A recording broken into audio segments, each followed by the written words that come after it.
Suicide as a sort of present. There was once a mother who had a very hard time indeed, emotionally, inside. As she remembered it, she had always had a hard time, even as a child. She remembered few of her childhood specifics, but what she could remember were feelings of self-loathing, terror, and despair that seemed to have been with her always. From an objective perspective, it would not be inaccurate to say that this mother-to-be had had some very heavy psychic shit laid on her as a little girl, and that some of the shit qualified as parental abuse. Her childhood had not been as bad as some, but it had been no picnic. All this, while accurate, would not be to the point. The point is that, from as early an age as she could recall, this mother-to-be loathed herself. She viewed everything in life with apprehension, as if every occasion or opportunity were some sort of dreadfully important exam for which she had been too lazy or dense to prepare properly. It felt as if a perfect score on each and every such exam was necessary in order to avert some shattering punishment. Footnote. Her parents, by the way, did not beat her or ever even really discipline her, nor did they pressure her. Return to text. She was terrified of everything, and terrified to show it. The mother-to-be knew perfectly well, from an early age, that this constant horrid pressure she felt was an internal pressure, that it was not anyone else's fault. Thus she loathed herself even more. Her expectations of herself were of utter perfection, and each time she fell short of perfection she was filled with an unbearable plunging despair that threatened to shatter her like a cheap mirror. These very high expectations applied to every department of the future mother's life, particularly those departments which involved others' approval or disapproval. She was thus, in childhood and adolescence, viewed as bright, attractive, popular, impressive. She was commended and approved. Peers appeared to envy her energy, drive, appearance, intelligence, disposition, and unfailing consideration for the needs and feelings of others. Footnote.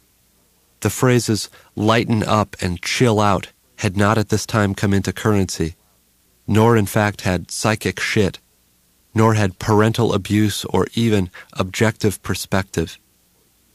Return to text. She had few close friends.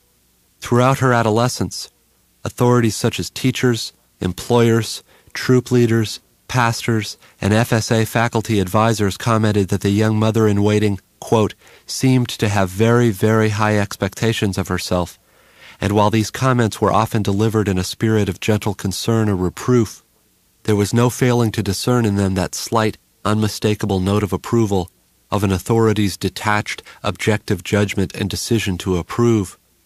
And at any rate the future mother felt, for the moment, approved. And felt seen. Her standards were high. She took a sort of abject pride in her mercilessness toward herself.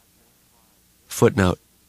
In fact, one explanation the soon-to-be mother's own parents gave for their disciplining her so little was that their daughter seemed so mercilessly to upbraid herself for any shortcoming or transgression that disciplining her would have felt, quote, a little bit like kicking a dog. Return to text. By the time she was grown up, it would be accurate to say that the mother-to-be was having a very hard interior time of it indeed. When she became a mother, things became even harder. The mother's expectations of her small child were also, it turned out, impossibly high. And every time the child fell short, her natural inclination was to loathe it. In other words, every time it, the child, threatened to compromise the high standards that were all the mother felt she really had inside, the mother's instinctive self-loathing tended to project itself outward and downward onto the child itself. This tendency was compounded by the fact that there existed only a very tiny and indistinct separation in the mother's mind between her own identity and that of her small child. The child appeared in a sense to be the mother's own reflection in a diminishing and deeply flawed mirror. Thus every time the child was rude, greedy, foul, dense, selfish, cruel, disobedient, lazy, foolish, willful, or childish, the mother's deepest and most natural inclination was to loathe it. But she could not loathe it. No good mother can loathe her child or judge it or abuse it or wish it harm in any way. The mother knew this, and her standards for herself as a mother were, as one would expect, extremely high. It was thus that whenever she, quote, slipped, snapped, lost her patience, unquote, and expressed or even felt loathing for the child, the mother was instantly plunged into such a chasm of self-recrimination and despair that she felt it just could not be borne. Hence the mother was at war. Her expectations were in fundamental conflict. It was a conflict in which she felt her very life was at stake. To fail to overcome her instinctive dissatisfaction with her child would result in a terrible, shattering punishment which she knew she herself would administer inside. She was determined, desperate, to succeed, to satisfy her expectations of herself as a mother, no matter what it cost. From an objective perspective, the mother was wildly successful in her efforts at self-control. In her outward conduct toward the child, the mother was indefatigably loving, compassionate, empathetic, patient, warm, effusive, unconditional, and devoid of any apparent capacity to judge or disapprove or withhold love in any form. The more loathsome the child was, the more loving the mother required herself to be. Her conduct was, by any standard of what an outstanding mother might be expected to be, impeccable. In return, the small child, as it grew, loved the mother more than all other things in the world put together. If it had had the capacity to speak of itself truly somehow, the child would have said that it felt itself to be a very wicked, loathsome child who through some undeserved stroke of good fortune got to have the very best, most loving and patient and beautiful mother in the whole world. Inside, as the child grew, the mother was filled with self-loathing and despair. Surely, she felt, the fact that the child lied and cheated and terrorized neighborhood pets was her fault. Surely the child was simply expressing for all the world to see her own grotesque and pathetic deficiencies as a mother.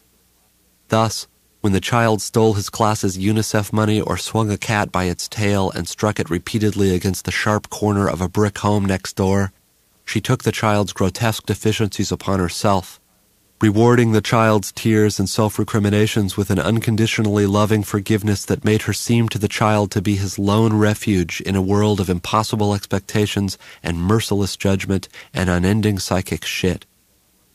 As the child grew, the mother took all that was imperfect in him deep into herself and bore it all and thus absolved him, redeemed and renewed him, even as she added to her own inner fund of loathing.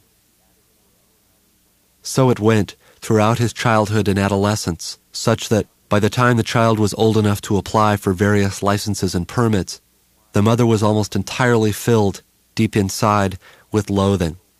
Loathing for herself, for the delinquent and unhappy child, for a world of impossible expectations and merciless judgment. She could not, of course, express any of this. And so the son, desperate, as are all children, to repay the perfect love we may expect only of mothers, expressed it all for her.